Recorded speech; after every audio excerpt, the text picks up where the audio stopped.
Sean todos bienvenidos a nuestro quinto ciclo de conferencias preliminares, Cartagena 2021. En esta oportunidad contamos con nuestra vicepresidencia de México. El tema a desarrollar será el águila como emblema nacional en la moneda mexicana. Entonces, para dar inicio a nuestro cronograma, iniciamos con las palabras de bienvenida a cargo del señor Daniel Oropesa. Queridísimos numismáticos de Latinoamérica, para nuestro Comité Cartagena 2021 es un honor volvernos a reunir en estas citas habituales en las que reflexionamos el conocimiento numismático y además compartimos toda la información que, producto de la generosa investigación de los miembros de nuestro comité, está disponible para todos aquellos quienes tienen pasión por las monedas, los billetes, las fichas y la historia monetaria de cada uno de nuestros países. Hoy día, el Comité Cartagena 2021 tiene el homenaje y además el honor de contar con la participación de la Vicepresidencia por México a cargo de nuestro querido socio fundador, don Ricardo de León Talavas, virtuoso preceptor, que ha hecho de la enseñanza una de las más importantes motivaciones de su existencia y que ha abrazado la numismática desde su temprana juventud para plasmar un conocimiento muy importante en torno a la águila mexicana como un símbolo nacional acuñado tanto en monedas como en billetes de circulación en su país. El objetivo principal de nuestro comité es generar discusión académica y numismática desde la perspectiva del conocimiento y como fortaleza de la investigación. Y hoy tenemos el placer de presentar a uno de los miembros que más ha trabajado en la investigación en numismática mexicana y por supuesto que también en numismática colonial iberoamericana, que ha participado de nuestra convención inicial de Potosí 2016, ha sido ovacionado en Porco, en aquel legendario centro minero en el cual ha cautivado con su carisma a los habitantes de la región. Ha repetido participación en Arequipa 2018 con un tema súper importante y hoy en día es uno de los pilares de nuestro comité en Norteamérica y esperemos de que algún día puedas llevar, Ricardo, en compañía de todos tus colegas numismáticos mexicanos, la sede de nuestro evento internacional a una ceca mexicana que se pueda vanagloriar de seguir la tradición de nuestros grandes eventos continentales. Sin más preámbulo, damos la bienvenida a Ricardo de León Talavas el día de hoy, como al mismo tiempo echamos de menos la presencia del presidente de Cartagena 2021, nuestro querido hermano Andrés Felipe Cortázar Mejía, que hoy no podrá estar presente con nosotros. Sin embargo, vaya para él nuestro aplauso, nuestro saludo y la felicitación por todo aquello que está logrando para la cita continental de fin de año. Gracias por su participación a todos ustedes, mis queridísimos colegas numismáticos iberoamericanos. Bueno, gracias Daniel. Continuando con nuestro cronograma, entonces seguimos con la lectura del perfil del señor Ricardo de León. Bueno, el señor Ricardo de León Tallabas es mexicano, oriundo de Monterrey, tiene 47 años de coleccionista de monedas y billetes mexicanos, miembro numerario y honorario de una docena de sociedades numismáticas en 3 continentes, a las cuales ha contribuido con distintos artículos e investigaciones y conferencias sobre historia de la numismática mexicana. Es autor de varios libros como autor o coautor, exponiendo la historia de México a través de sus monedas desde hace más de 35 años. Miembro vitalicio de la Asociación Numismática Americana desde hace más de una década, representante por México ante esa agrupación y decano de los representantes latinoamericanos de la misma. Entonces, damos la bienvenida al señor Ricardo para que, por favor, continúe con su conferencia. Muy bien, voy a retirar mi video para que cuando esto llegue a publicarse no aparezca yo en una ventanita en todas las imágenes, porque pues la idea es que se vea el mensaje y no el mensajero. Así que momentáneamente voy a parar mi video. Bien. Esta conferencia es parte de Cartagena 2021, donde como todos sabemos, Estamos esperando desde hace más de un año podernos encontrar este diciembre del 1 al 5. He representado a la Sociedad Numismática de México, a la Sociedad Numismática de Monterrey, y ahora me permito representar a la Sociedad Numismática del Bajío, quien tuvo la amabilidad de servirnos de sede en la plática latinoamericana de Real, donde muchos de los actuales presentes tuvieron oportunidad de exponer sus temas como eruditos de la numismática y de la historia de sus países. Muy bien. El día de hoy vamos a hablar justamente del águila como emblema nacional en la moneda mexicana. Y me permito poner el águila mexicana con J, no porque a mí se me ocurriera hacer este grabado, sino porque es el epígrafe y el encabezado de un periódico que funcionó en México en 1826, del cual tengo yo un ejemplar, y de ahí tomé esta imagen.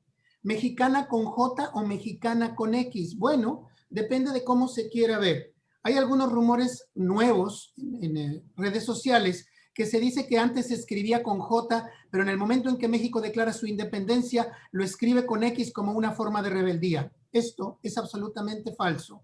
Es indistinto cómo se escribía mexicano, si con X, con J o incluso con G en la década de los 30 del siglo XIX. Pero en fin, aquí no estamos para semánticas ni lingüística, estamos para hablar de águilas. Muy bien. ¿Qué hace un águila en una moneda mexicana? Es la primera de las preguntas que cualquier persona que no es mexicano, e incluso algunos mexicanos, se pueden hacer. De acuerdo a esta publicación, es para representar al México independiente y también para representar de forma particular al Imperio Azteca. Vamos a ver qué hace esta águila en la moneda mexicana. Bueno, pues esta águila representa nuestra independencia. ¿Cómo lucía esta águila? Pues vamos a ver, porque no tenemos cámara fotográfica para regresarnos entonces a ver cómo era. El códice más antiguo que se tiene en México es un códice colonial. Desafortunadamente, con la colonia se quemaron la casa de las pinturas, como le llamaban a nuestra biblioteca, que era el equivalente a la biblioteca de Alejandría en el Nuevo Mundo. Un recinto completo de pergaminos y de libros a manera de acordeón fueron incendiados. Solamente quedaron 15 de los aztecas, quedaron creo que 12 de los toltecas, quedaron 3 de los mayas, creo que se acaba de descubrir otro, son 4. Eso habla de la enorme pérdida de conocimiento. En el siglo XVI, muchas personas trataron de recuperar esa historia y se hicieron estos códices coloniales. Aquí vemos este códice Boturini, que también se llama la tira de la peregrinación, y habla desde la salida de los aztecas, desde el mítico Aztlán, hasta llegar no a la Ciudad de México, como todo el mundo se imaginaría, sino hasta el ritual de las plantas espinosas, y aquí se alcanza a percibir el águila atada a un arco, dando de vueltas. Esa es la primera representación de algo cercano a la fundación de la Ciudad de México. Este es el arquetipo de la fundación de México, es el Códice de Mendoza, hecho en 1541. Se aprecian los 4 barrios de la Ciudad de México, pero fíjate cómo está el águila. El águila no tiene serpiente. El águila está simplemente parada encima de un nopal. ¿Por qué está parada esta águila en un nopal? Se decía como una leyenda, aquellos que salieron de Aztlán, que ellos llegarían a tomar un imperio que no había visto el hombre en su historia en este lado del mundo, cuando encontraron un águila posada sobre un nopal. Después le agregaron devorando a una serpiente. Muy bien.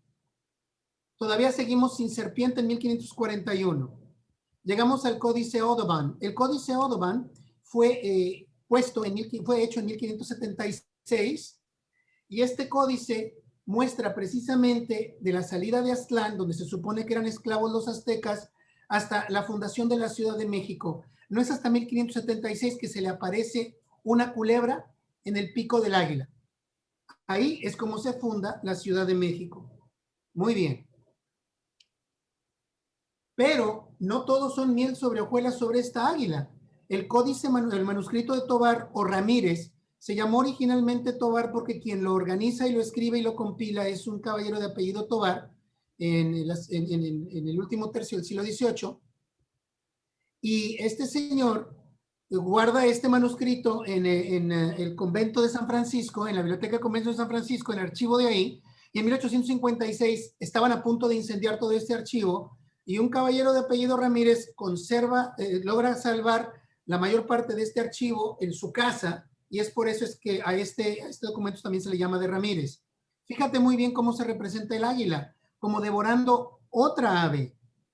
No había un consenso de cómo poner al águila. Finalmente llegamos a este. Este es el arquetipo y el ejemplo máximo que puede haber de lo que es el águila mexicana. De aquí salieron todas las águilas representadas en México en algún momento dado. El Códice de Durán es el códice más conocido de los que hablan del México antiguo y es de los más reproducidos en el siglo XIX. De ahí que hubiera sido conocido en la época en donde aparece nuestra primera águila. Muy bien, hablemos un poquito en profundidad. ¿Existe algún vestigio de lo que era el águila arriba de un nopal en la época prehispánica? Sí, es de reciente descubrimiento. Se encontró en las ruinas del Templo Mayor y aquí está esa representación. Aquí está la cabeza, aquí está un ala, aquí está la cola del animal, aquí está el tunal. Y se ve que tiene algo en el pico. Asunto resuelto. Ahí está la serpiente. Pero se ve medio rara la serpiente. En realidad no es una serpiente. En realidad se trata de dos vírgulas o listones. Uno de ellos demostrando el agua y el otro demostrando el fuego. Los dos principios por los cuales la vida emanó de acuerdo a la cosmogonía antigua azteca. Si tú recuerdas cómo es la representación del Templo Mayor, no era un templo, sino dos, juntos. Uno dedicado al fuego, Huitzilopochtli, el dios de la guerra, y el otro al agua, dedicado a Tlaloc, o dios de la lluvia. Muy bien. Y esto es como se vería en piedra. Bueno, ya vimos qué era el águila, las versiones distintas del águila. ¿Cómo es que aparece en una moneda mexicana? Bueno, como todos sabemos, en las historias de nuestras monedas, el primer blasón que tuvimos circulando en nuestras manos desde hace medio milenio fue el escudo de armas de Castilla. Aquí vemos, incluso en alguna ocasión llegó a tener el escudo completo de la familia de los Aragón, de la casa de los Aragón en él. Todos ellos, si tú te fijas, en donde aparece el escudo de Castilla o el escudo español, entrecomillado, porque España es un concepto muy amorfo que sucede mucho tiempo después de esto, es donde aparece la cara del rey o del rey y la reina, porque ellos son los que le dan validez legal a estas monedas, a excepción de las monedas de busto, donde no aparece el nombre del rey. En este caso, el anverso sería justamente donde aparece el busto, porque es él quien por su propia autoridad da el valor al dinero. Era privilegio exclusivo del rey hacer esto. Muy bien, todo esto está muy bien, pero ¿dónde está nuestra primera águila? Porque necesitamos empezar a tomar tema. La primera águila aparece en un objeto numismático en el año de 1701. Durante la Guerra de Sucesión Española se funden medallas a nombre de Felipe V. Están horrorosamente hechas, son extraordinariamente buscadas porque son las primeras medallas hechas en México. Y aquí aparece muy apenas un avechucho arriba de un nopal, que es mucho más descomunal y grande que la pobre águila que tratan de poner, representación de México, pero México como la ciudad, no tanto como el país, porque no existía, y mucho menos del virreinato de Nueva España, porque esta bandera era una bandera de forma de cruz de San Andrés, de color púrpura. Muy bien, esta es nuestra primera representación en una pieza numismática de lo que fue el águila.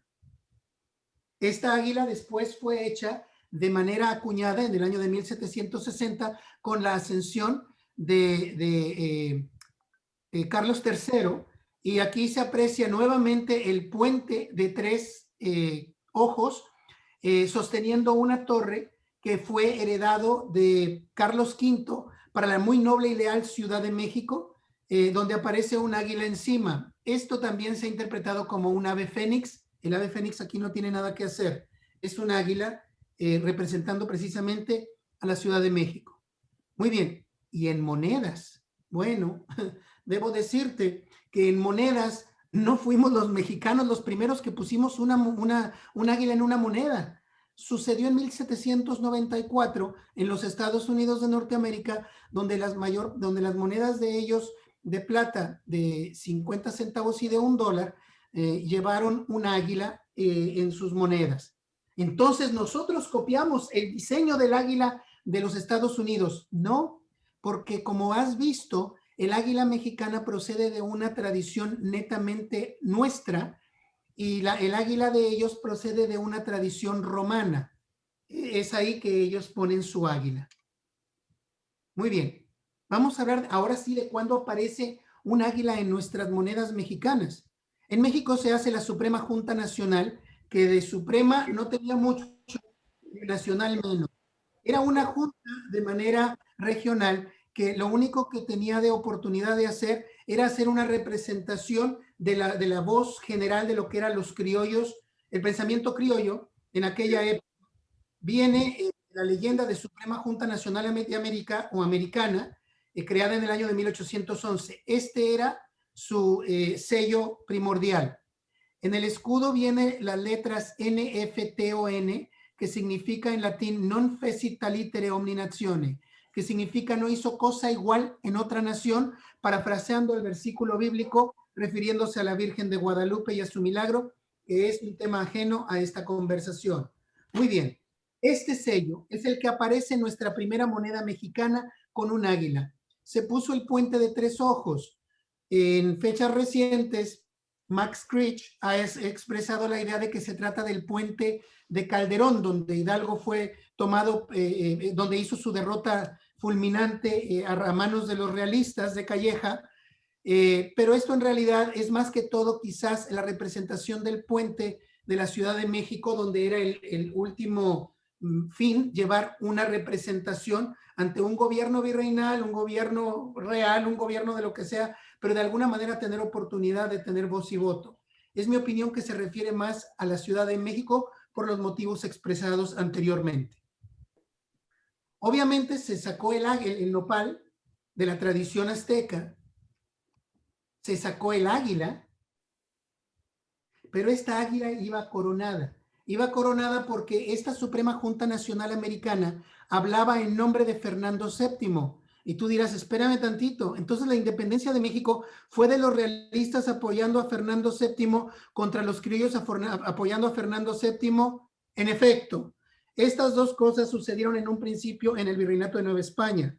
La diferencia entre ambos esquemas políticos era que uno era absolutista y el otro llevaba una representación criolla o popular, que era lo que no se pensaba en negociar. Este es nuestro primer escudo nacional representado en una moneda.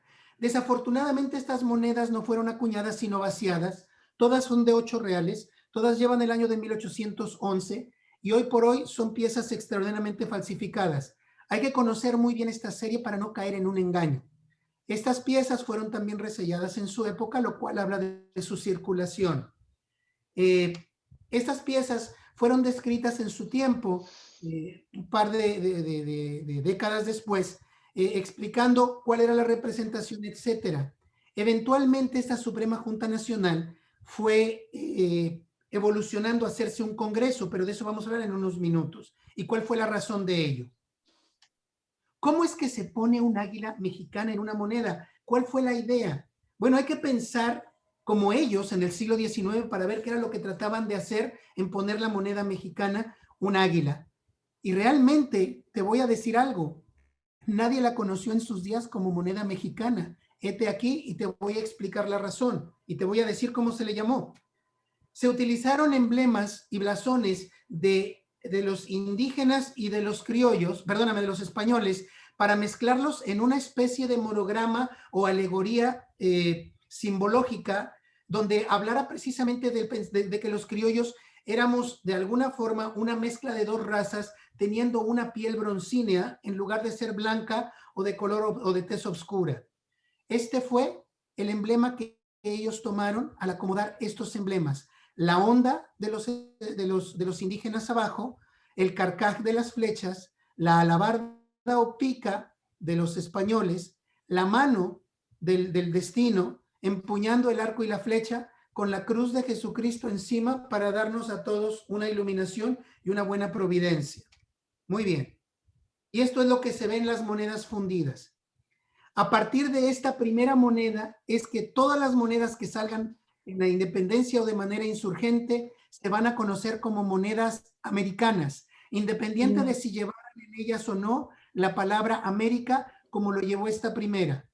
Lo que dice en el exergo es precisamente esta leyenda. Muy bien. Ahora entiendes por qué se utilizó un águila y por qué se le puso un puente, por qué se le puso una corona. Esta Suprema Junta evoluciona en un Supremo Congreso Nacional que, como te digo, los representantes eran gente de la región, pero estaban hablando en niveles de todo el virreinato para tratar de hacerlo un poco más pomposo. Se hicieron piezas acuñadas de 8 reales, son extraordinariamente raras y se cotizan en varios miles de dólares. Estas piezas conservan el mismo diseño de las que hemos hablado, con el águila encima de un puente de 3 ojos o de 3 arcos, y con la leyenda ha cambiado, ya no se lee americana en ninguna parte, aun cuando ya los realistas en sus documentos hablan como moneda americana. Y aquí viene esta abreviatura en latín, que si nosotros traducimos más o menos al castellano, habla justamente de esto. La T explican que fue puesta por Tlalpujahua, el poblado donde se estaban acuñando estas piezas, pero se especifica que aunque llevaran la T, se hicieron en numerosos otros lugares porque la ceca era itinerante, y estos lugares eran incluso en lugares donde no llevaban una sola T al principio, como Sultepec y otros puntos. Las monedas de menor denominación son muy fáciles de localizar y de ubicar acuñadas, no hay ninguna vaciada. Todas ellas son acuñadas y tienen un acabado muy bueno. El último año de acuñación de estas piezas en plata ocurrió en el año de 1813. Son piezas muy buscadas, son referidas en los documentos como las aguilitas, las monedas de águilas o las monedas americanas. Estas se hicieron en diferentes denominaciones. Si te fijas en el lado izquierdo a las 10 se alcanza a ver la denominación de un real, pero abajo viene una M y una O que algunos catálogos, autores o incluso en artículos han hablado erróneamente como que fue acuñada en la Casa de Moneda de México. No, se trata exclusivamente de la MO por llamarse medio, la abreviatura de que es un medio real. Sin embargo, esta águila nos resulta un poco más especial, porque esta águila en el puente tiene unas letras que leen la palabra América. De todas, esta es una de las piezas más buscadas precisamente por esta palabra. A mí me sirve mucho para enseñarles a los norteamericanos cuando yo doy mis seminarios de moneda mexicana en la Asociación Numismática Americana cada verano desde hace 11, a excepción de por cuestiones obvias, de que los americanos éramos todos porque nuestra América era de norte a sur, desde Groenlandia hasta Tierra de Fuego, y no su pequeña América de este a oeste en un pequeño país de este continente.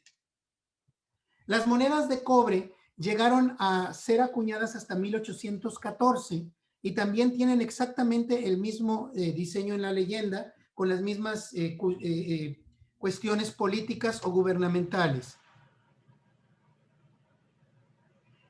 Esto cambió a llamarse el Supremo Congreso Americano. Era muy importante que se llamara Supremo Congreso Americano porque de ser una mera junta representando al rey, ahora se trataba de un congreso que representaba al rey. Era algo ya mucho más formal que estaba a punto de dar después una constitución, nuestra primera constitución. Este congreso iba a sancionar nuestra primera acta de independencia que, como imaginas, decía América y no México en ninguna parte. En aquella época México era la Ciudad de México. Referirse a los mexicanos era como referirse a los potosinos, a los rosaritos, rosarinos o como se llame el gentilicio, ruego me disculpen, etcétera. Rosarenses creo que sería lo correcto. Bien, ya me jalará las orejas Jorge Madonna en un rato más. Y aquí viene precisamente la idea de Congreso Americano en un águila y la denominación de un real de manera en diagonal porque no cabían. Sin embargo, en la otra cara se dice que es depositario de la autoridad del rey. en este pabellón se leen muy levemente la letra F y el numeral en Romanos número 7, por Fernando VII. Y empiezan a evolucionar. Si tú te fijas, esta es la primera moneda de circulación mexicana que lleva el águila devorando a la serpiente. Ruego al público no tomar mucho en consideración que esta pobre águila tiene una cabeza que parece más de rana que de águila, pero pues hey, el grabador no tenía mucha destreza, pero habla del interés y de la intención que se trataba de hacer a manera de un pensamiento independiente, porque de una o de otra forma era una voz propia. Muy bien. Llegamos a este decreto del 7 de enero de 1822, donde se determina cuál iba a ser el escudo y armas del imperio. Nosotros, a diferencia de otros países en Sudamérica, en Centro y Sudamérica, no nos independizamos a manera de república, sino como un imperio. Este imperio iba a ser, tenía una estructura muy determinada, etcétera, y precisamente en las armas nacionales se habla justamente que tanto en la bandera como en las monedas iba a aparecer justamente un águila sobre un nopal, y hablan específicamente de cómo iba a suceder. Esto sucede el día 7 de enero de 1822, cuando no existía un emperador. Todavía no se hablaba de Iturbide. Sin embargo, voy a dar una pequeña primicia, una nota que no ha sido mostrada en ningún otro lugar antes. Todo el mundo en México tenemos monedas de 1822, a un año después de haberse hecho la independencia. Todos conocemos por Alberto Francisco Pradón, en su libro de Historia Numismática de México de 1823 a 1950, de las arengas y alegatas de Carlos María de Bustamante, donde decía que cómo era posible que todavía estuvieran en 1822 haciéndose monedas con el escudo con el blasón del rey, y sobre todo con su emperador, su rey, que ya no era el nuestro. Y me encontré este otro decreto donde dice que todas esas monedas son ilegales, porque aquí se dice en este decreto fechado el 22 de noviembre de 1821, con amplio término para ser conocido en todas las casas de moneda, que no se cambiara el año a 1822, sino que se quedaran todos con el año del 1821, precisamente para evitarse dolores de cabeza como los que sucedieron después, porque algunas casas de moneda, todas las foráneas, acuñaron en 1822 moneda a nombre del rey con el año de 1822. Esto era una cuestión ilegal, y aquí la orden que no había sido conocida antes de este día en ningún lugar público. Bien. Ya me tocará hacer algún escrito al respecto. Muy bien, y esta es nuestra primera medalla. De acuerdo a lo que acabamos de ver en los dos decretos anteriores, hace perfecto significado esto, que aparezca en nuestra primera medalla el águila en actitud de volar parada en un nopal, devorando una pequeña lombriz que de alguna manera trataron de poner como una serpiente. Yo creo que no estaba muy seguro el grabador si poner serpiente o no, pero se le puso una corona porque nosotros nacíamos a manera de imperio, y aun cuando nuestra independencia es celebrada el 27 de octubre de 1821, esta medalla muestra la fecha del 27 de octubre porque tomó un mes concertar un congreso que sancionara esa independencia. Lo mismo que había ocurrido en Chilpancingo en 1813 por parte de los insurgentes. Muy bien, esta es la medalla de independencia hecha ya a nombre del emperador Agustín de Iturbide. Aquí se ve perfectamente que había puesto Guerrero su nombre, y aquí puso Fécit Guerrero. Guerrero la mandó a hacer. Aquí vemos que tiene el mismo diseño, pero el grabador se dio cuenta que no había que ponerle nada en el pico y la dejó en blanco. Aquí vemos la otra cara de la medalla, donde se habla justamente del 21 de julio de 1822. Son medallas muy hermosas. Bueno, y en las monedas empezamos a hablar de Iturbide. Iturbide empezó a ponerse en las monedas en la Casa de Moneda de México en el año de 1822. Se hizo un decreto, aparece este documento, que es un documento fenomenal, crucial, no está en mis saberes. El dueño de este documento me hizo el favor de hacer un escaneo en una resolución fenomenal precisamente para este efecto, para poderlo yo compartir en su conocimiento. Aquí se habla precisamente de cómo iba a ser la moneda mexicana a partir de este decreto. Este decreto fue hecho el 11 de junio de 1822, un mes antes de que se nombrara Iturbide emperador. Este artículo número 6 es el más trascendente en la numismática mexicana después de haber hecho nosotros la primera moneda mexicana, la primera moneda en el continente americano en 1536. Porque aquí se dice que no se iba a hacer variación en peso y ley del anterior. No se cambió la ley en la moneda mexicana en su pureza en las onzas de plata desde 1772 hasta 1914. Eran de 27 gramos de peso, de ley 902.7, exactamente como lo habíamos heredado de los españoles. Y aquí se dice perfectamente de lo que te estaba yo diciendo. El reverso iba a llevar las armas nacionales, no era el anverso, porque como este señor era un emperador, este señor iba a dar la validez del dinero por su propia figura. Entonces, donde su busto estuviera, justamente como en las monedas de busto, estas piezas iban a valer por la efigie del emperador y no por el águila que representaba ahora al imperio mexicano. Esta pobre águila causó mucha polémica en su época y la parecieron ver y la ridiculizaron como de un pollito, porque parecía un pollo más que un águila, y estaba bastante ojona la pobre encima. En fin, estas piezas son nuestras primeras piezas patrias, como dirían los argentinos, nuestra primera moneda nacional. Esta primera moneda nacional fue acuñada en la Casa de Moneda de México, y de ella vamos a hablar un poco. Si tú tienes estas piezas, por favor, toma la lente de aumento y obsérvalas, aun cuando todas parecen iguales. Yo cuando tomé mi lente de aumento encontré que tengo 3 piezas de estas y ninguna de ellas tiene el mismo cuño. Fíjate en la roca, en la piedra o el islote que sostiene los nopales, el nopal. Es muy diferente. Aquí tenemos el islote pequeño, el islote alargado, el islote aplastado, y el número de las tunas también difiere entre ellas en las hojas. Esto es una cuestión que también se ha hablado muy poco. Cuando tú lees esta moneda, tiene exactamente el mismo canon que arremedamos de los españoles. Se habla de lo mismo que se decía en el blasón español. Empieza como emperador mexicano, primer emperador mexicano constitucional, se ponía la denominación, pero aquí ya no se hablaba de la Casa de Moneda o de la CKK, porque se había puesto en el anverso. Se ponía la denominación al reverso exactamente como se hacía antes, y se puso el ensayador exactamente como se ponían las monedas españolas. Eventualmente íbamos nosotros a empezar a jugar con estas piezas para ver cómo iba a quedar nuestra leyenda.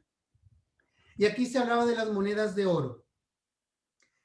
Estas piezas se ejecutaron de una mejor manera que las del pollito, como las conocemos nosotros, y esta moneda exactamente muestra un escudo de armas un poco más elaborado, con carcajes y macanas a la usanza prehispánica, que estaban añadidas con navajas de obsidiana que son extraordinariamente filosas. De ese material era volcánica, está hecho los cuchillos de obsidiana con los que se sacaban los corazones de las víctimas por ser muy filoso. Un detalle importante: la moneda de plata y la moneda de oro se miran entre ellas en sus águilas.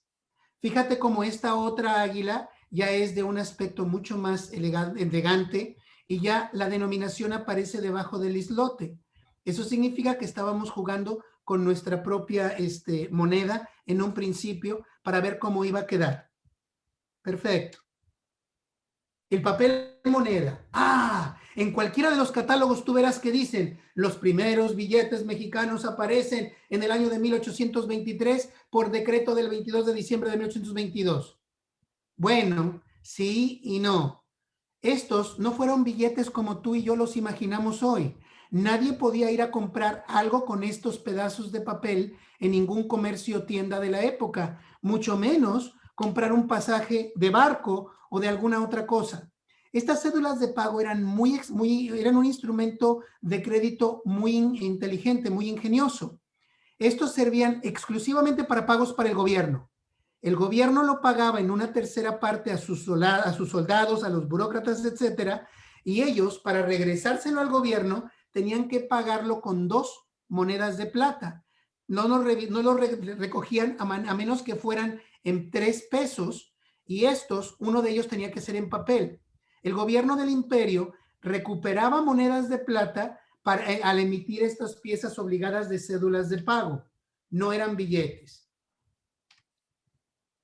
Y estos billetes se hicieron a manera, les llamaban en su época billetes, aunque eran cédulas de pago, se hicieron en 4 millones de pesos repartidos en estas denominaciones. Como te explicaba, iban a caducar al año, algunas tienen corte de que fueron canceladas por haber sido pagadas en algún momento dado. Se necesitaba de 2 pesos plata para poder deshacerte de 1 peso. Es decir, tú aquí necesitabas 2 pesos plata, aquí necesitabas 4. Perdóname, aquí necesitabas 4 y aquí necesitabas 2. Tenías que duplicar el valor. 2 pesos plata para deshacerte de 1, 4 pesos plata para deshacerte de esta de 2 pesos, y de la de 10 pesos pues necesitabas 20 pesos en plata. Por eso se hicieron menos y nadie los quería. Este es el único vestigio que existe de nuestra moneda en papel de México en Centroamérica, cuando los mexicanos invadimos Centroamérica para tratar de adquirirla y hacerla formar parte del Imperio Mexicano. Esta parte de León se refiere a León de Nicaragua y no a León, Guanajuato, como muchos autores creyeron e hicieron suponer desde el siglo XX, a partir precisamente de los escritos de Pradó y otros. Muy bien. Y hablando de Centroamérica, las monedas mexicanas de alguna manera llegaron para allá, y en algún sitio de Honduras se hizo esta moneda que lleva un águila mexicana. Muchos han hablado de que quizás fue hecha a remedo de una de las piezas de medio real que quizás alguien llevó. Es mi opinión que no se trataba de las monedas de medio real, sino de uno de los papeles que llegó a circular por allá y que llevaron los soldados mexicanos, porque se le parece más, en mi opinión, al papel moneda mexicano de las cédulas de pago que a las monedas acuñadas. Pero esto queda abierto a tu interpretación.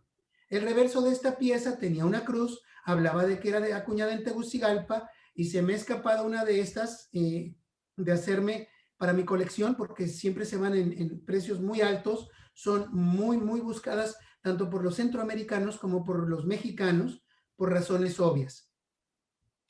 Carlos Jara hizo algunas acotaciones sobre esta pieza. Imposible que alguien en Centro y Sudamérica no conozca quién sea él. Para los mexicanos, Carlos Jara es un investigador muy importante sobre piezas centroamericanas y de alguna manera se ha convertido ahora en un comerciante y tiene un prestigio indestructible ese caballero. Bien, al triunfar la República, después de que Iturbide cae en su gobierno, se hacen unas cédulas de pago nuevas a manera de bulas papales, en el reverso de las bulas papales que estaban en blanco, y se cambia incluso el escudo de armas nacionales. Es a partir de la República que se retoma la idea de ponerle una serpiente, y así es como se queda a partir de 1823. Fíjate muy bien cómo nuestras denominaciones en papel moneda hablan de 1 peso y de 2 pesos y de 10 pesos. No se manejan los 8 reales de manera alguna. Mientras en Chile se hicieron en Santiago los pesos en 1817, nuestro primer peso no aparece en plata por mucha paradoja que pudiera parecer o contradicción, sino en papel, y es precisamente este. Todo el mundo imaginará que se trata de un billete de un tamaño regular. Es un tamaño inmenso el que tiene este billete, por eso es que sobrevivieron muy pocos y son muy raros hoy día. Es del tamaño de casi la mitad de una página de periódico. Son enormes, son inmensos. Es imposible perderte de uno. Bien. Iturbide es fusilado y con esto se hace el inicio de la República. El señor llevaba un documento encima de él, esta es la sangre del emperador, se conserva en el Archivo General de la Nación, donde habla precisamente de que él no iba a tener ninguna injerencia más en la cuestión política o pública, sino que deseaba radicar y ofrendar su espada, porque en España se hablaba de una reconquista en México. Muy bien, el día 1 de agosto de 1823, mientras se estaban fusilando a Iturbide, se empezó a hablar de las nuevas monedas, cómo iban a ser. Y aquí precisamente se habla, ya no iba a ser ningún emperador, quien iba a darle la validez a la moneda, sino la República Mexicana. Por eso es que ahora, a partir de 1823, este es nuestro anverso y debe serlo, y no esta cara. Aunque todo el mundo conocemos a este por el anverso y este por el reverso, por ser genérico. Muy bien. Empezaron a hacerse los experimentos de cómo iba a ser nuestra moneda porque se hizo un concurso y empezaron a aparecer este diseño que era de Bernardo Casale, este otro que es de Torreblanca,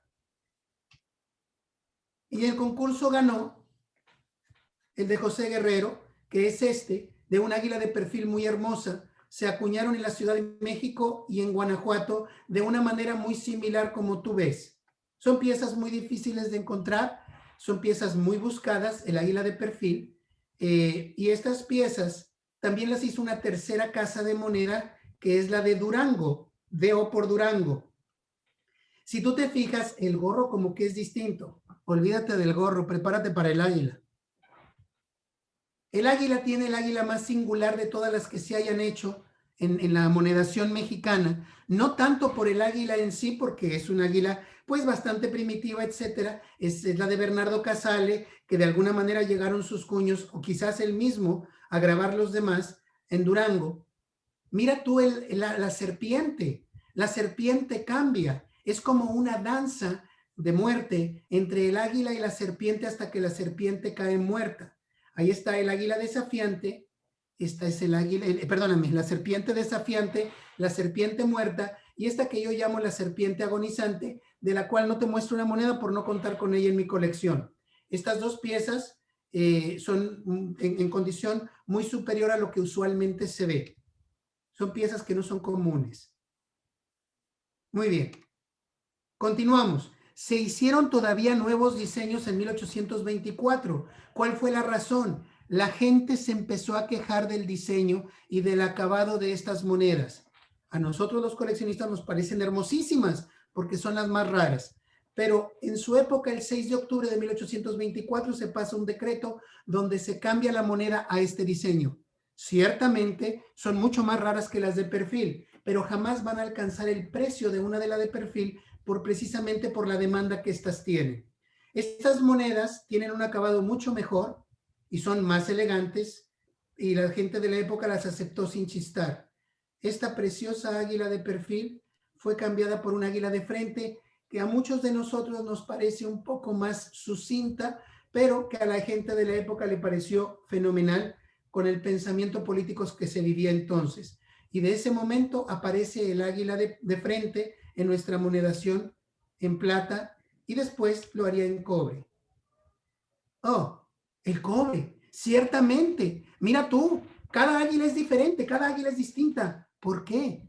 Porque mientras se hizo una nomenclatura muy específica en las monedas de plata, en las monedas de cobre se dejó a cada una de las provincias en el momento de un imperio o estados en el momento de la república para que ellos libremente acuñaran las monedas de cobre con los diseños que ellos quisieran y de la manera como ellos lo desearan. De esta moneda vemos estas piezas de la Casa de Moneda de México que ostentan un águila, y esta de la Casa de Moneda de Durango que también ostenta un águila. Pero mira cómo las águilas no son iguales. Esto también se vería reflejado después en las casas distintas de moneda en México, porque tuvimos en nuestra historia 14, ¿no? No todas circularon simultáneamente. Aquí vemos estas piezas en cobre, pero este aquí que las águilas, aun cuando se ven iguales, algunas hablaban del Estado Libre y Soberano de Guanajuato, otras hablaban a manera de la República Mexicana y otras hablaban a nombre del departamento de Durango. ¿Por qué Estado y departamento? Un Estado habla de una república federal, un departamento habla de una república centralista. En el mismo año, como en el caso existe en Jalisco y en Zacatecas, te encuentras la mitad de la monedación diciendo Estado y la otra mitad diciendo departamento en dos denominaciones distintas. En plata cambió mucho nuestra águila. ¿Pero por qué? Porque esto te habla de lo que hacía un grabador.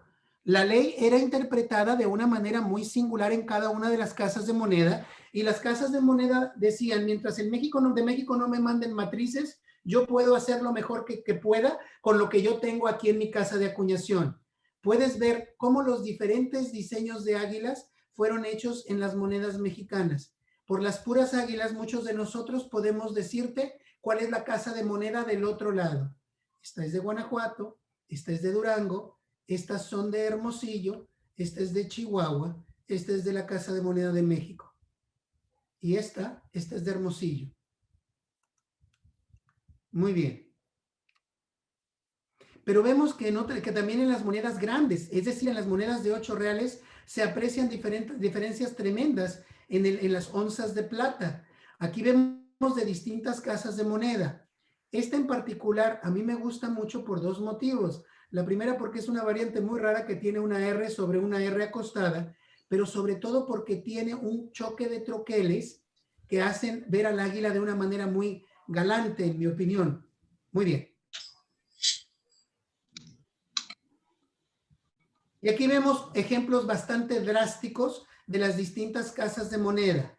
Tomé los ejemplos que fueran menos parecidos entre ellas para ponértelos juntos y que veas la diferencia entre las águilas. Aquí vemos una que tiene un pico muy tucanesco con un ojo muy grande. Aquí vemos un águila mucho más elegante. Aquí la vemos muy parecida a la norteamericana. Aquí la vemos muy esbelta porque quizás la pusieron a dieta. Esta es de Zacatecas, de San Luis Potosí, de Chihuahua, de Durango y de Oaxaca. Esta parece que le rompieron el cuello porque está muy horizontal, muy vertical, perdóneme, el pico de esa águila. Muy bien. La primera águila que tuvimos nosotros como república en papel moneda, no la hicimos en México, se hizo en Estados Unidos, en Filadelfia. El Banco Comercial de Agricultura, o the Commercial and Agricultural Bank of Texas, abrió sus puertas por decreto del estado de Coahuila y Texas en 1835. Se hicieron billetes, pero estos no llegaron a circular porque se vino la revolución de independencia de Texas. Quiero que veas tú qué manera tan pomposa de poner estos billetes. $1, un peso. Tú dirás, hombre, qué favor le están haciendo al peso mexicano. No, amigos, el peso valía más que el dólar entonces. El peso u 8 reales mexicano se cotizaba en $1 y 10 centavos, perdóname, en $1 y casi 10 centavos de dólar en 1835. Y mira tú el águila, es un águila que no conocían allá. Utilizaron el diseño que tenían del águila calva de los Estados Unidos con una serpiente, y te aseguro que esta pobre águila norteamericana no supo qué hacer encima de un nopal y se espinó las garras ella sola, porque nunca había visto uno antes. Este fue nuestro primer emblema nacional en un billete mexicano de banco. No circuló, simplemente se hicieron una manera de prueba. Para 1848 sufrimos la invasión norteamericana en el 46, para el 48 estábamos completamente perdidos. Cedimos o perdimos el 51% de nuestro territorio nacional, a excepción de la letra D, que es la mesilla. Esta fue vendida por Santa Ana en 1853. Esto lo perdimos en el año de 1848. En el momento en que se pierde esta pieza, esta parte de nuestro territorio, aparece una remembranza de esto en nuestro himno nacional hasta el día de hoy, de no permitir que un extranjero llegue hasta la Ciudad de México. Aquí se alcanza a ver lo que quedó de México después de 1854. Y el águila que aparece en 1848 es justamente de un billete que conocemos los coleccionistas, que es el único billete que tiene un águila de 1848.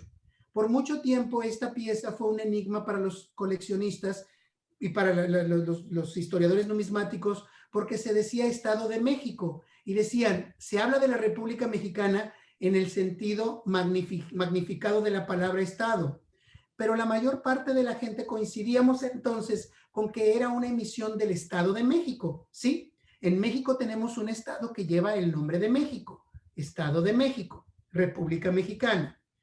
Y aquí aparece un águila a manera de resello. El documento especifica que esta pieza fue hecha a manera de un crédito interno, precisamente por no tener con qué pagarles a los burócratas de la policía y a los militares, y se iba a hacer en base a los terrenos baldíos que se tenían en el Estado de México. Pero esta no fue la única águila de 1848. Esta águila es desconocida por la mayor parte de los mexicanos. Esta pieza, afortunadamente, obra en mi poder. Precisamente por eso la he podido dar a conocer en distintos foros en Estados Unidos y en México. Ahora lo hago en forma de Latinoamérica. Esta águila devorando a la serpiente aparece en un documento importantísimo porque es el único vestigio que haya yo encontrado con un águila nacional de la invasión norteamericana en México. Es una letra de cambio hecha en Veracruz, cuando estaba invadida por los norteamericanos desde febrero de 1847. Esta es por $8,000, una cantidad extraordinariamente alta. Fue mandada a Nueva Orleans, deletrearon mal la compañía que iba a pagarlo. Estos $8,000 fueron dados para comprar botas para los soldados norteamericanos. Esta pieza tiene un águila norteamericana y seguramente fue impresa en Estados Unidos, y aquí viene exactamente el nombre del lugar. Probablemente fue en Filadelfia o en Nueva York. Bueno, regresemos a México. El águila funcionó también en las monedas municipales, que hoy mucha gente conoce mal como fichas, porque no son fichas. Estas son las fichas de Hacienda. Esto es lo más parecido a un resello de águila que tengo en mi colección. Estas son fichas porque fueron hechas para circular en una hacienda o en un lugar particular. Estas son monedas municipales porque un municipio las está habilitando para circular. Esta es del municipio de Morelia, o la municipalidad de Morelia en Michoacán. Esta es de la municipalidad o municipio de Zamora, también en el estado de Michoacán, en fechas diferentes, 1843, 1854, etc. En las monedas de oro también obviamente aparece el águila mexicana, y hay una diversidad tremenda también entre ellas. Si tú te fijas, estas que parecen ser iguales no lo son. Las pequeñas también tienen grandes diferencias.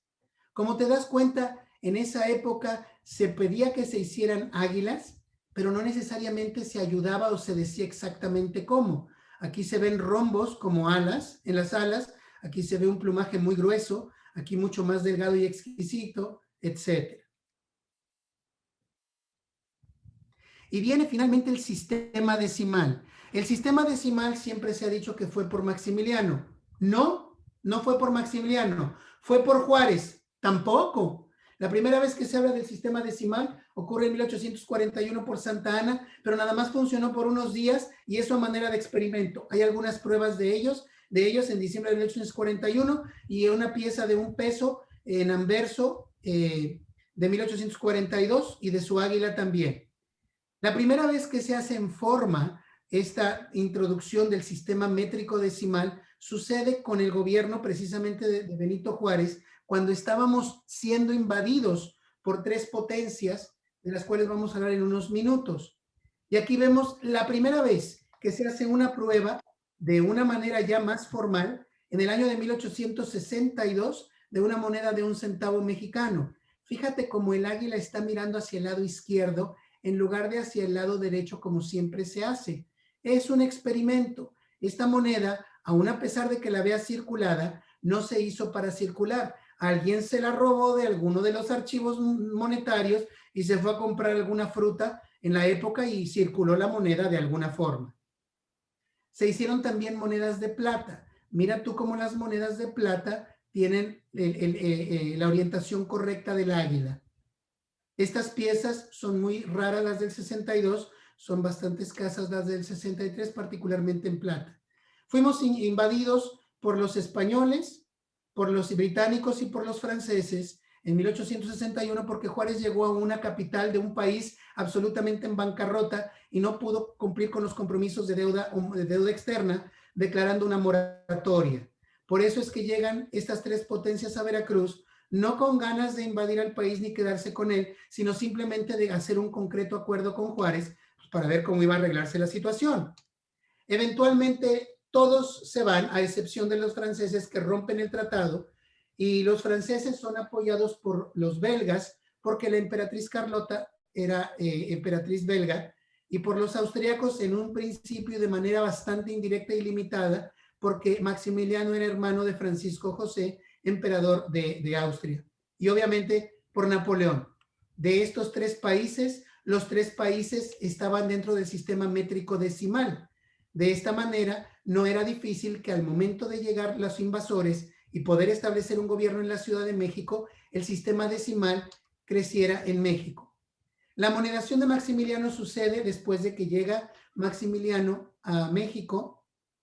El 12 de junio de 1864 empieza la monedación y voy a empezar por las monedas de 1 centavo, aunque en realidad muy posiblemente las primeras que se hicieran fueron las de 5 y 10 centavos. Aquí vemos las águilas, cómo fueron hechas a manera de corona, como las había hecho Iturbide en un principio, pero con una serpiente, como no las había hecho Iturbide en un principio.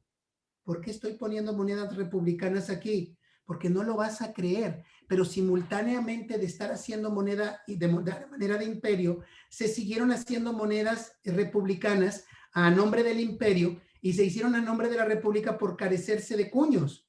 Maximiliano acuñó moneda republicana.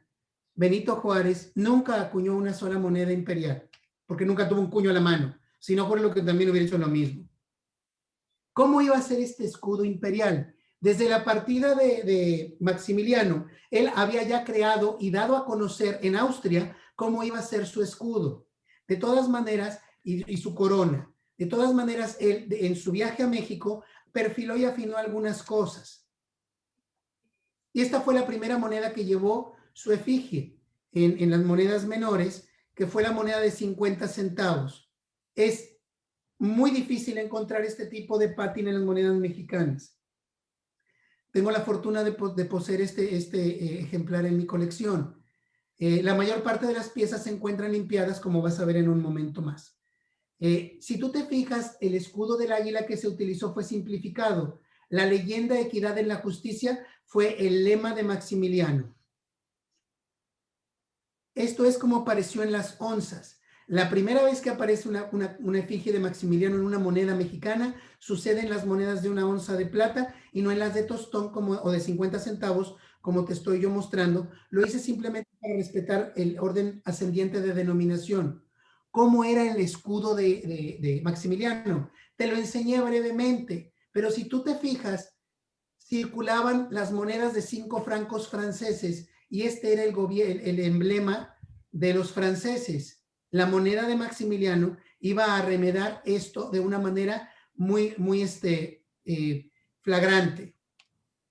Ahí está la efigie de Maximiliano y ahí está su escudo. Se parece muchísimo al escudo español, el escudo francés, perdón. Viene el óvalo con el águila mexicana, con la corona que habíamos visto en las monedas de 50 centavos, pero aquí sí cupieron las 2 espadas, la espada y el cetro, perdón, y los 2 grifos. Al final, Maximiliano es ejecutado y es aquí donde aparecen las águilas más famosas para los que conocemos de historia numismática de la época.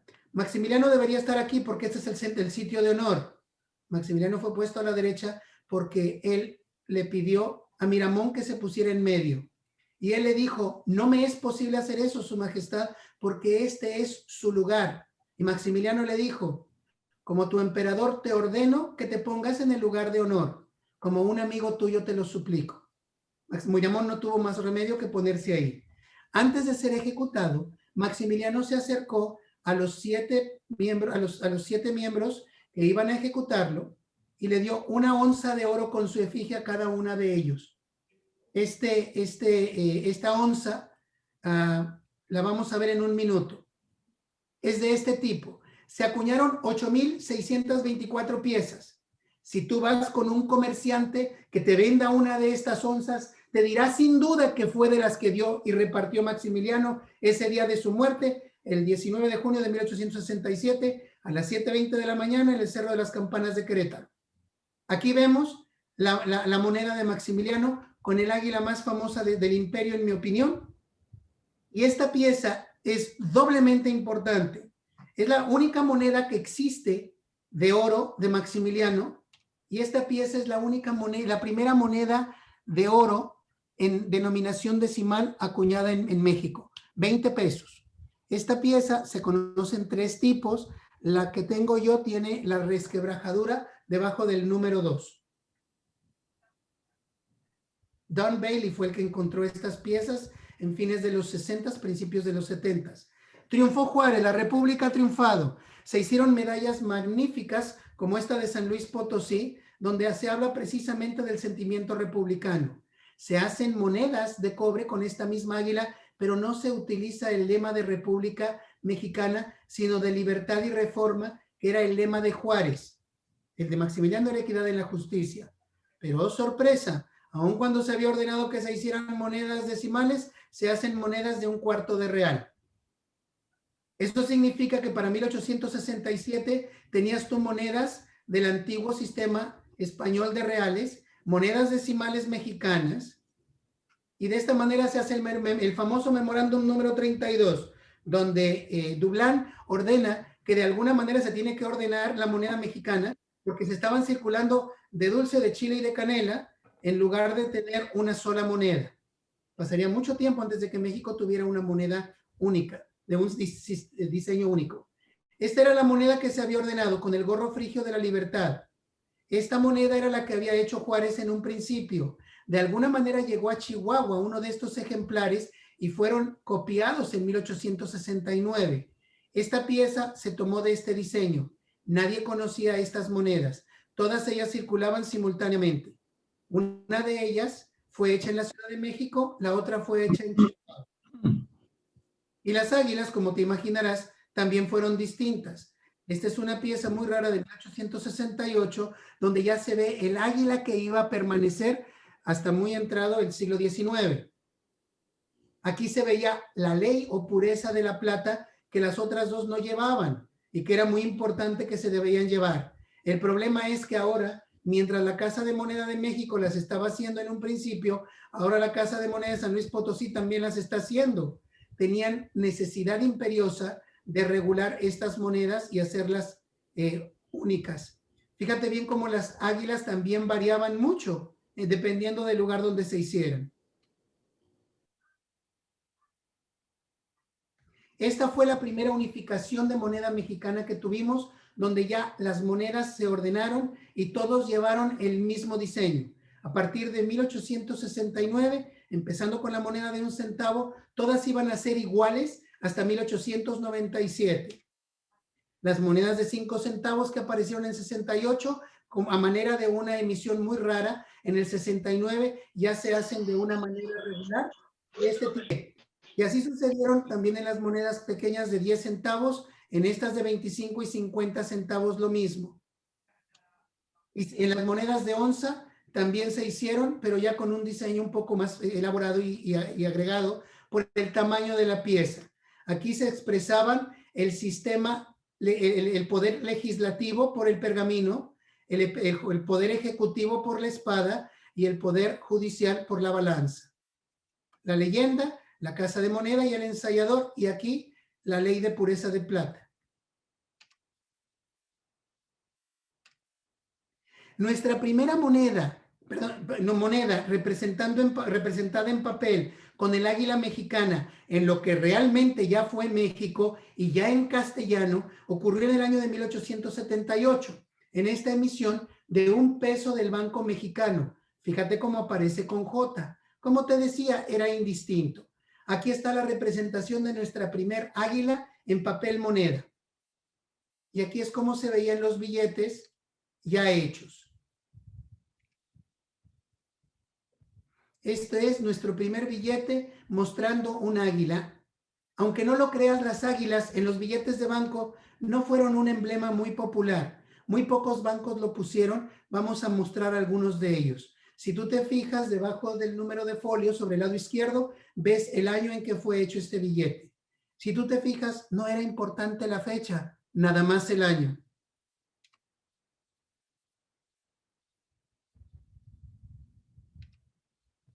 También se hicieron águilas de otro tipo en otros bancos. Como te dije, no era un emblema muy popular. Esta águila parece más cóndor que águila, pero por lo menos tuvieron la amabilidad de poner un águila de color café y ya no era un águila calva como la habían puesto en Estados Unidos en 1835. Ahí vemos el diseño de uno de los billetes más raros que hizo el Banco de Londres, México y Sudamérica, cualquier billete que tú localices dice espécimen. Es mi opinión que este billete lo tomaron de las piezas que iba a ser circulada, iba a entrar en circulación porque se olvidaron de guardar uno para el archivo. Estos ya habían sido firmados para ponerlos en circulación y tiene la fecha el 1 de noviembre de 1882. Yo creo que tomaron el primero de arriba de un montón, lo cancelaron y lo guardaron. Afortunadamente no hicieron la perforación en el lado del águila. Este es tan raro que es el único ejemplar conocido en todas las series que se hicieron de este tipo en el año en la década de 1880. Es el único billete firmado de todas las denominaciones que yo haya visto de esta década. Este mismo banco, después de un litigio en 1886, cambia a Banco de Londres, México y Sudamérica su razón social en 1889 y en todas sus denominaciones, por el reverso, pone esta viñeta muy hermosa del Banco de Londres y México. Ya no dice México y Sudamérica porque César Corrales será mi testigo y la próxima semana nos dirá exactamente cómo dejó de ser de y Sudamérica en una serie de conferencias que va a dar la Sociedad Numismática de México, de la cual mi querido compañero y amigo César Corrales va a dar una conferencia. Así que atentos. Como te decía, en las monedas de 1897 siguieron con el diseño antiguo. En el 98 se hizo este ensayo único y para 1905 sale el tipo que muchos conocemos también de manera uniforme.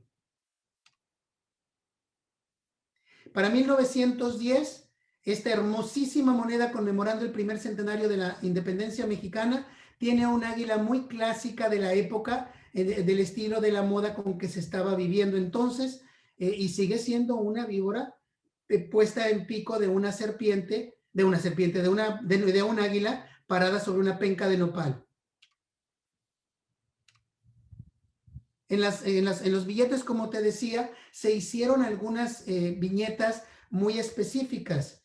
Esta viñeta no fue hecha para México. Aquí se ve la libertad norteamericana con una estrella, el fascie o el as de varas que tiene la fortuna o la providencia. Y aquí viene un águila calva encima. Y aquí tenía un óvalo plano para ponerle algún diseño y se les ocurrió poner el águila nacional. No es uno de los diseños propiamente hechos para nosotros, sino modificados para nosotros. Otros billetes lo hicieron en otras denominaciones y son viñetas muy hermosas. Fueron hechas por la American Banknote Company de Nueva York o la fábrica impresora de billetes de ese país. Se llega a la Revolución Mexicana. En la Revolución Mexicana, que en realidad fueron tres, la primera fue la política de Madero, triunfa cuando tumba a Porfirio Díaz. La segunda fue la constitucionalista, que contrario a lo que muchos piensan, no buscaba hacer una constitución, sino restablecer el orden constitucional de los presidentes roto por el asesinato y usurpación de la presidencia de Victoriano Huerta en contra de Madero. Y la tercera fue la revolución militar, donde todos los militares empezaron a pelear por quién iba a conducir a la nación en un gobierno. Estas águilas pertenecen a la última de la revolución militar. Aquí vemos esta que fue hecha en Estados Unidos, estas que fueron hechas en México en talleres locales de una manera muy rápida y que de alguna forma a veces se llevaron las placas para cambiarles el lugar de emisión. Son águilas que aparecen en muchas piezas. Fueron hechas por unos y por los otros, por los contrarios de los unos y por los contrarios de los otros. Estas águilas desfilaron por todas las piezas de papel en moneda en México. En esta época, entre 1913 y 1916. Y en México, la mayor parte de las águilas que tú verás en papel moneda son a manera de sellos y resellos de validación. Aquí vemos de diferentes lugares y todas ellas con un águila. Claro, un poco distinta de un lugar a otro, pero de alguna forma para ser oficial o válidos los billetes. Y en México me causó sorpresa, la sorpresa que le causó a César precisamente, que en México hubiéramos tenido cartón moneda. Estos cartoncitos que fueron muy populares en México, se hicieron de denominaciones cortas. La mayor que se conoce es de 1 peso, pero la mayor parte de ellas se conocen en moneda fraccionaria de 1, 2, 5, 10, 25 y 50 centavos. Estas piezas tienen un mundo de diseños y alegorías, pero el águila fue uno de ellos. Como verás, son de muy distinto estilo. Algunos son iguales en diferentes cartones o diferentes colores. Otros están mirando en diferentes lugares, aunque fueron hechos por los mismos. Pero si tú te fijas, muchos de ellos tienen el águila calva porque los diseños venían de Estados Unidos. Y llegamos a estos billetes y ruego a la audiencia, particularmente a las damas, que disculpen lo que voy a decir a continuación, porque viene una expresión que no es muy elegante, pero estoy haciendo una cita textual de lo que sucedió en la época. En 1914, Venustiano Carranza emitió este papel moneda que es extraordinariamente común y fácil de conseguir. Estas piezas las hizo para unificar todas las emisiones tan disímbolas que existían en el país. Dijeron, señores, vamos a emitir un billete que va a unificar todas estas emisiones y vamos a volver a una cuestión menos caótica en manera de economía y finanzas. Perfecto. El problema es que tumbaron a Carranza de la Ciudad de México y se tuvo que ir a Veracruz. Y cuando llegaron los contrarios de Carranza, encontraron las placas que había olvidado Carranza y decidieron continuar con la misma idea de unificación, pero ellos de origen empezaron a revalidar estas piezas. El problema es que Carranza no hizo muchos de estos billetes en un principio, y estos billetes revalidados, como se le llamaron en su época y se les conoce hoy día, atestaron los comercios. Eventualmente alguien empezó a imprimir que estos billetes no valían nada y lo hicieron de una manera muy particular y satírica. Los pegaron en la noche, incluso en las puertas de Palacio Nacional, donde se imprimían estos billetes. Y esto fue lo que apareció. Oh, esto empezó a ser noticia de primera plana en los periódicos, de los periódicos en la Ciudad de México. Se estaban burlando del dinero. Oh, a los generales no les gustó eso y uno de ellos empezó a decir, vamos a pagar 1,000 pesos de recompensa a quien encuentre al autor de estos versos que son tan desgraciados para nuestro gobierno. ¿Dónde está el respeto a nuestras instituciones? A las 2 semanas apareció puesto donde donde estaban dando la ventanilla de estos volantes, apareció una respuesta del mismo autor que había puesto esta primera diatriba en contra del gobierno.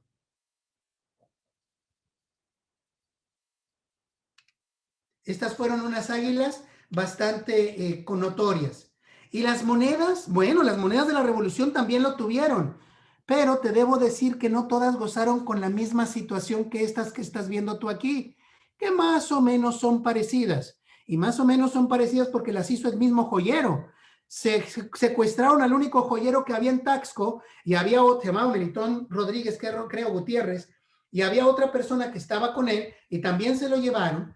Y, perdóname, se habían llevado a un grabador de taller de impresión de otro lugar, y estos dos fueron los que empezaron a grabar los cuños. Si tú te fijas, estos dos son muy similares y los hicieron de esa manera porque los utilizaban y reutilizaban para otras cosas. Estos fueron hechos por 2 joyeros que iban viajando con los militares, uno de ellos de manera voluntaria, el otro de manera secuestro, que al final logró escabullirse y salvar el pellejo. Pero la mayor parte de las águilas nacionales o mexicanas puestas en las monedas de la Revolución son muy distintas entre ellas, muy disímbolas entre sí. Estas águilas en las monedas pues trataron de evitar el fraude que el papel moneda estaba llevando a cabo en los comercios, porque a fin de cuentas esta pieza valía por lo que valía el papel, es decir, el plomo de las balas de quienes las emitían. Estas piezas intrínsecamente, aún por ser de cobre, podían valer algo por su propio metal. La moneda de alguna manera trataba de evitar un fraude. Y aquí llegamos al águila más famosa de todas, las hechas en el siglo XX, sin lugar a dudas. It is O'Shaughnessy en su diario escribió: I saw a rebel silver peso the other day. It said Ejército Constitucionalista en una parte de su diseño, pero en la otra se leía Muera Huerta, en lugar de algo más amable como En Dios confiamos. Recuerda tú que las monedas norteamericanas dicen In God we trust desde 1864. Edith O'Shaughnessy era la esposa del encargado de relaciones de los asuntos mexicanos, como se le llamó entonces, en la Ciudad de México. ¿Cómo eran estos pesos de Muera Huerta? ¿Por qué son tan importantes? Bueno, son importantes porque son los únicos. Ha sido hasta 1914 la única moneda de circulación que ataca directamente a alguien. Y tú dirás, ¿qué pasa de los denarios de Julio César? Que hablaban de la muerte de Julio César.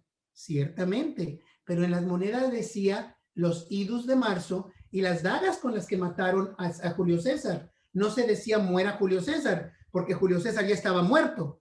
Aquí hablaban de los pesos de Muera Huerta, y Huerta era el presidente de la República, de una manera apócrifa si tú quieres, pero era el presidente de la República. Vamos a ver estos pesos.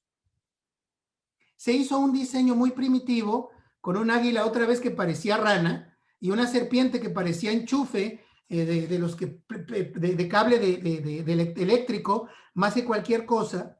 Y después se hizo ya un diseño más refinado. Aquí se lee la famosa leyenda de Muera Huerta. Estos pesos de Muera Huerta, perdón, se han vuelto extraordinariamente demandados y alcanzan precios que yo nunca en la vida imaginé. Nunca en la vida imaginé. Como te darás cuenta, estos pesos fueron hechos en condiciones muy rústicas, salen con defectos de troquel, de cospel, etcétera. Aquí se ven las grietas, lo que te habla de la dificultad de estas piezas para poder ser hechas.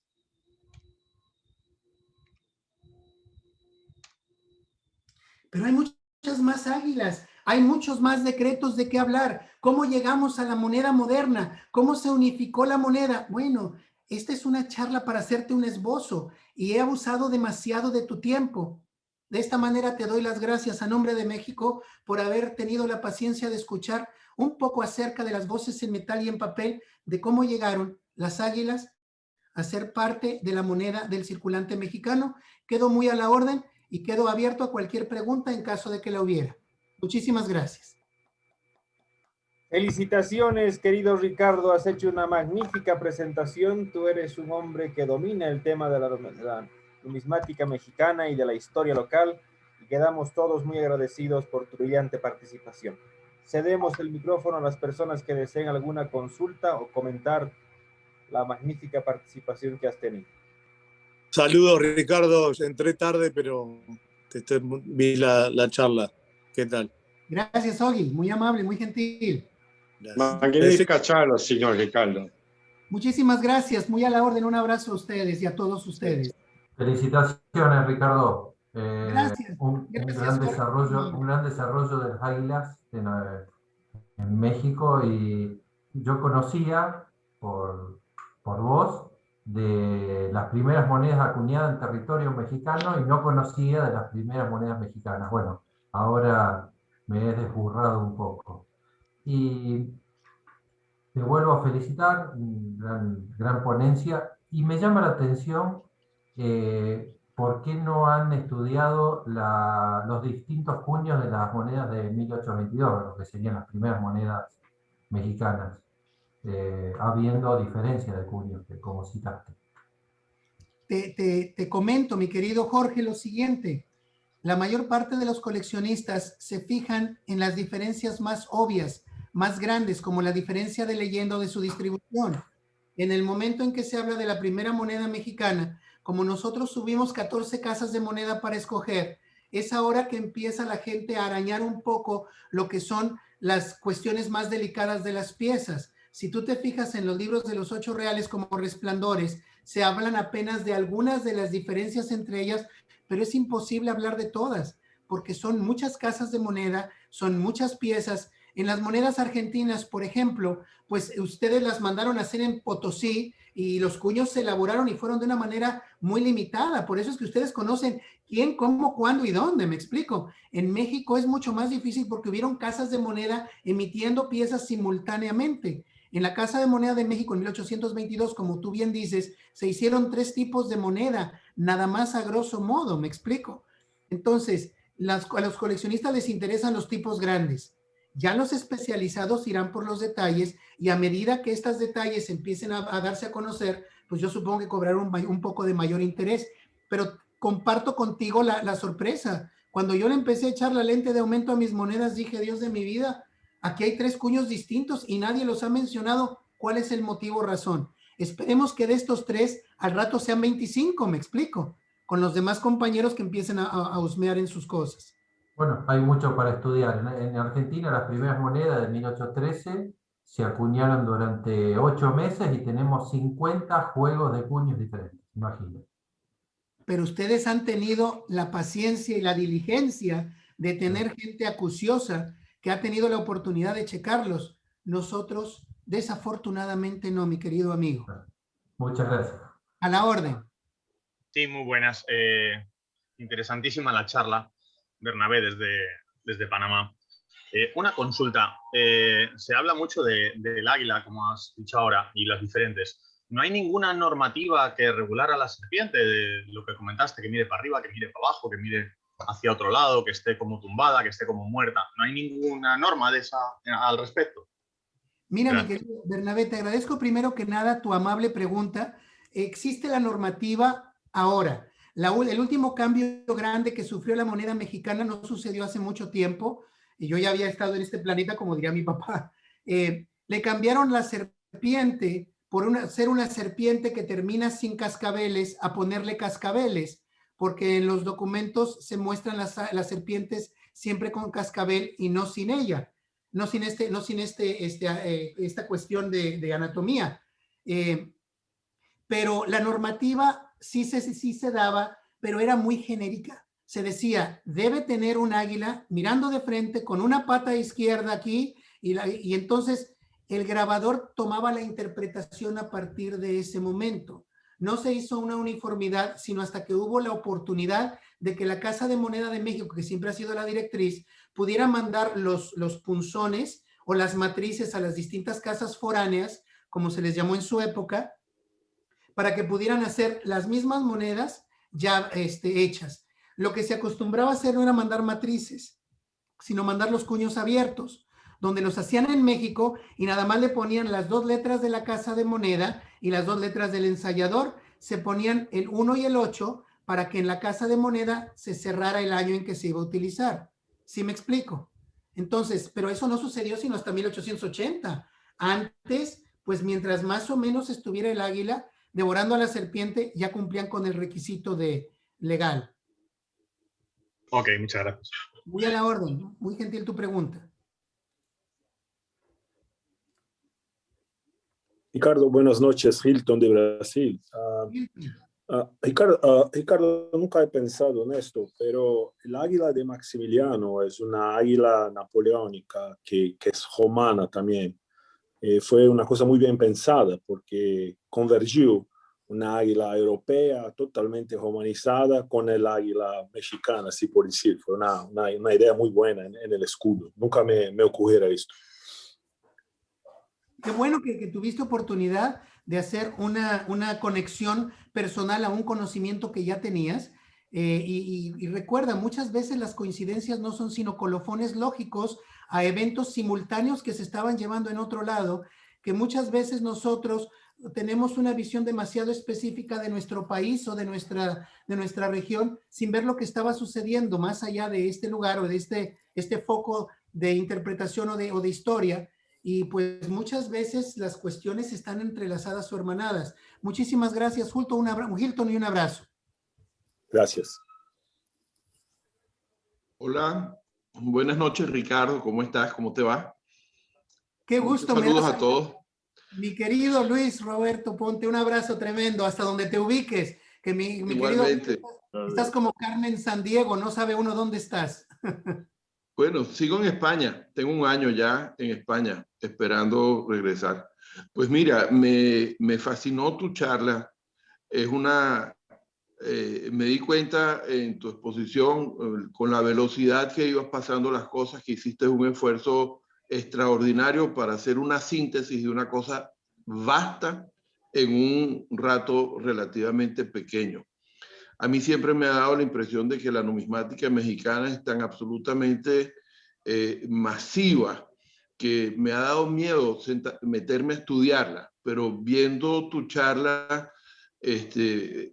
surge una inevitable ansiedad y ganas de entrarle y meter el pecho y entrar a conocer de ese mundo que para mí es completamente desconocido, ¿no?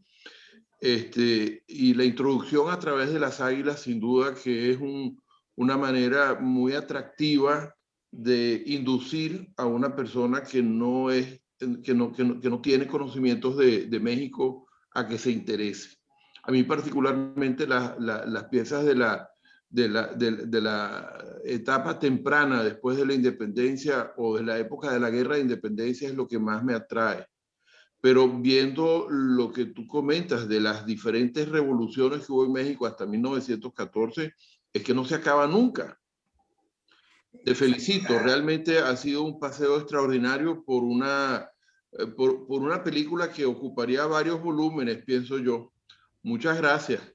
Mi querido Luis, te agradezco muchísimo tu gentileza, te agradezco tus amables palabras, y de eso se tratan estas charlas, de dar una probadita de lo que es nuestra numismática de cada uno de estos países, para que la gente que no tenga idea de algo que está sucediendo tenga la oportunidad de saber que existe y quizás, como tú, decir, ¿sabes qué? Me interesaría conocer un poco más de esto, de aquello. Así como tú comentas de esto, mi querido amigo, me quedé yo con la plática de fichas que dieron la última vez la gente de Perú. Oye, yo me quedé estupefacto de la cuestión tan interesante de lo que es, o del Banco Central de Honduras, de lo que fueron sus esbozos de billetes. Oye, detrás de cada una de las cosas que tenemos o que vemos, siempre hay una historia importante que hay que dar a conocer.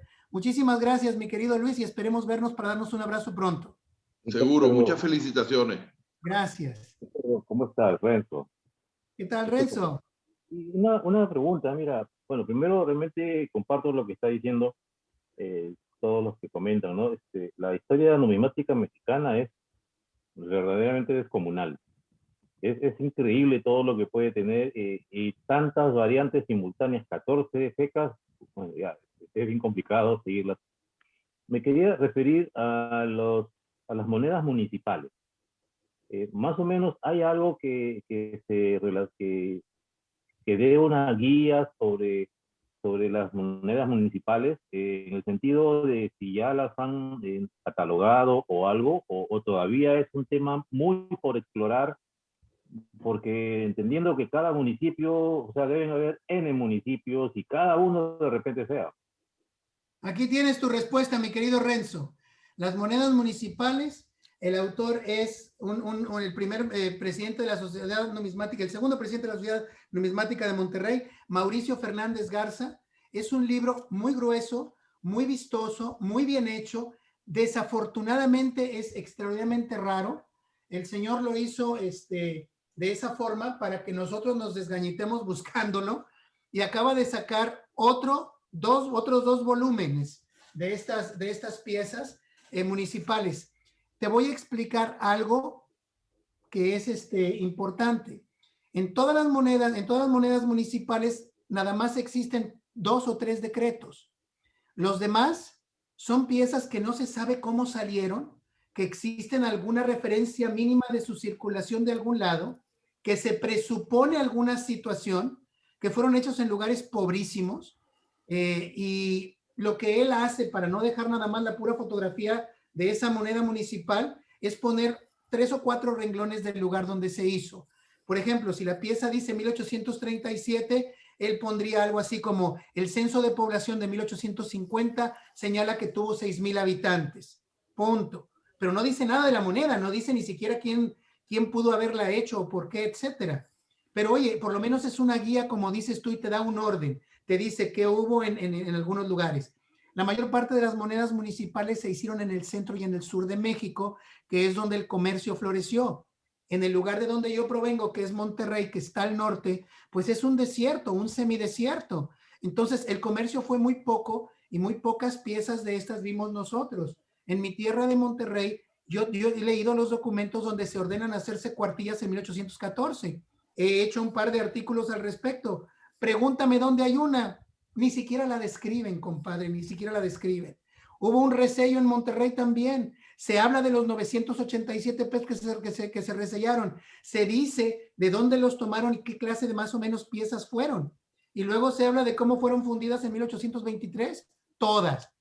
Yo dudo que las hayan fundido todas. Algunas debieron haberse escapado para hacer un fraude, me explico. Pero de alguna manera no las podemos identificar porque no existe un diseño. Y ahí ves tú en el documento donde dice, mandamos a vuestra señoría un esbozo de lo que es el resello. Le das la vuelta y no hay nada. Pues oye, lo mandaron a México y vete a saber dónde está. Lo mandaron a algún lado y se perdió en algún incendio, lo que fuera. Pero en fin, regresando un poco al punto.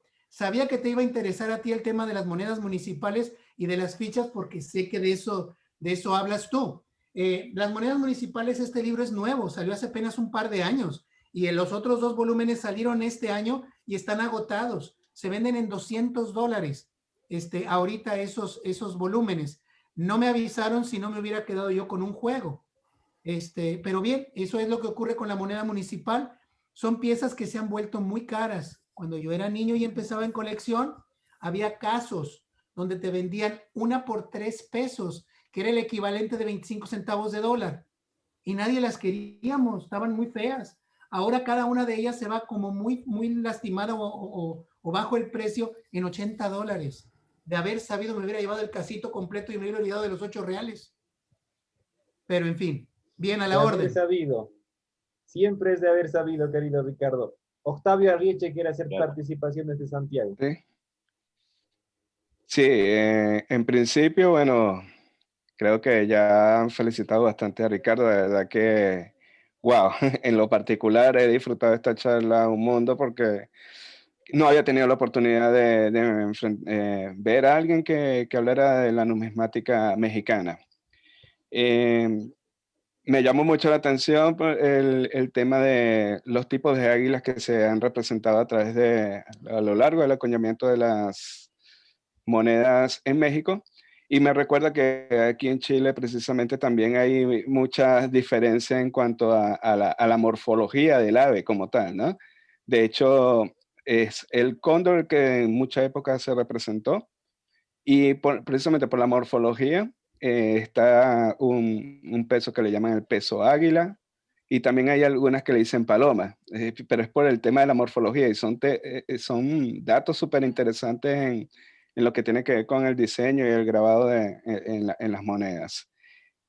Otra cosa que rescato de esta charla que, bueno, que de verdad me dejó bastante impactado, en el caso particular mío, me gusta mucho, soy notafílico, o sea, yo colecciono en realidad son billetes como tal, los mexicanos están entre mis favoritos porque de verdad que gozan de una belleza de diseño, como diseñador lo digo con toda propiedad, de verdad que una calidad artística que se nota la dedicación a la hora de sacar estas emisiones. Y me llamó mucho la atención, de verdad me dejó bastante impactado el tema de que el primer billete haya salido desde Texas. O sea, ese dato fue súper interesante para mí y lo agradezco en el alma. Si hay alguna otra referencia donde pueda ver un poco más en detalle lo que fue esta emisión, se lo agradecería la información. De verdad, excelente charla. No tengo más palabras. Muchísimas gracias, Octavio. Por principio de cuentas, no me hables de usted. El usted es un trato que a mí no me va y nunca me ha ido. Nosotros somos hermanos latinoamericanos y entre hermanos no nos hablamos de usted, menos cuando nos peleamos. Tienes toda la razón. Entonces, para lo que tú hablas, hice un artículo acerca de este Banco de Agricultura y Comercio, y si fue emitido en Texas es porque Texas era parte entonces de México.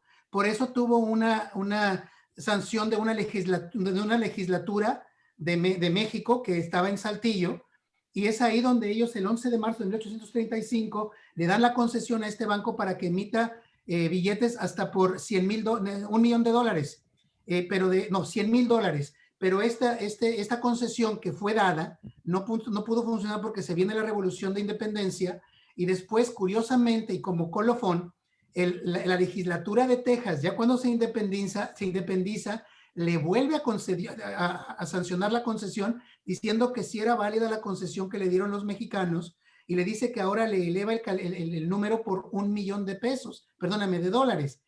Y eso lo iban a avalar con los terrenos tan grandes que hay en Texas. Pero eso ya es asunto de otro cantar. Excelente, muchas gracias por esas luces. Muy a la orden, estoy a tu orden. Te ruego que si quieres, voy a poner mi correo electrónico en el chat para Perfecto. cualquier cosa, con mucho gusto. Estoy a la orden de cualquiera que me haga el favor de escribir. Si necesitan imágenes, alguna consulta, o que les comparta algún escrito que yo tenga, con mucho gusto. Octavio, te ruego que me hagas el favor de escribir para esto de Texas, con mucho gusto. No es muy extenso, mi querido amigo, pero es mejor que nada y estoy a la orden. Totalmente de acuerdo. Muchas gracias, Ricardo. De verdad que excelente. Gracias, muy gentil. Queridos compañeros, ovacionemos a Ricardo de León con un gran aplauso. Ha hecho realmente una manifestación espectacular de su erudito conocimiento. Y para cerrar la ronda de intervenciones, pidamos a Miguel Ángel su participación. Ok. Bueno, esta es una charla que no me iba a perder porque siempre son muy amenas. Lo dices tan bien, lo expresas tan bien todo, que realmente no iba a dejarme pasar esta charla. Realmente lo que más me impresionó es la parte que tú hablaste de Centroamérica. Nunca me hubiera imaginado que el billete que tiene la águila fue hecho en León, Nicaragua. Eso no lo conocía, así que realmente ahí aprendí algo nuevo. Te agradezco mucho, Miguel, y un placer saludarte. Pero el billete no fue hecho en Nicaragua. El billete fue resellado en Nicaragua. Resellado, sí. De numeración. En los de México sí se le puso numeración. Para evitar hacerse un fraude de que le pusieran numeración doble, es que de alguna manera en León de Nicaragua se le puso el resello para habilitarlos a circular aun cuando carecieran de numeración. ¿Sí me explico? Sí, correcto. Pero lo sorprendente es que en Nicaragua, porque ahí hubo una revolución y estaban peleando los liberales contra los conservadores, y me extrañó que ahí hubieran puesto ese resello. Mi querido amigo, a veces donde menos te esperas brinca la liebre. Así es. Bueno, nuevamente te agradezco. Muy bonita tu charla. Les agradezco a todos muchísimo su amable atención y su paciencia a esta plática. Daniel, contigo. Querido Ricardo, en sí la riqueza epigráfica de tu país ha sido asombrosa. Ver elementos tan propios de la cultura mexicana con otros elementos del mundo clásico nos ha parecido sumamente enriquecedor. Estamos complacidísimos por tu participación el día de hoy. Agradecemos a la Vicepresidencia por México por haber hecho posible esta reunión tan amena y tan agradable de un asunto tan interesante para poder avanzar en muchas líneas de investigación paralelas y vinculantes con los diferentes países del continente. Ahora, siguiendo la buena costumbre de todas las otras sesiones preliminares a Cartagena 2021, vamos a compartir el video oficial de nuestra convención para que tengamos todos presentes que nuestro gran objetivo es celebrar una fiesta maravillosa del 1 al 5 de diciembre en la paradisíaca ciudad de Cartagena de Indias, nominada como Patrimonio de la Humanidad por UNESCO, y para que sigamos difundiendo entre todos nuestros colegas este gran evento del que todos somos autores y del que todos somos parte.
Gran aplauso a todos los participantes por su esfuerzo, por su motivación, por hacer posible nuestro evento, por representar al comité en cada una de sus regiones.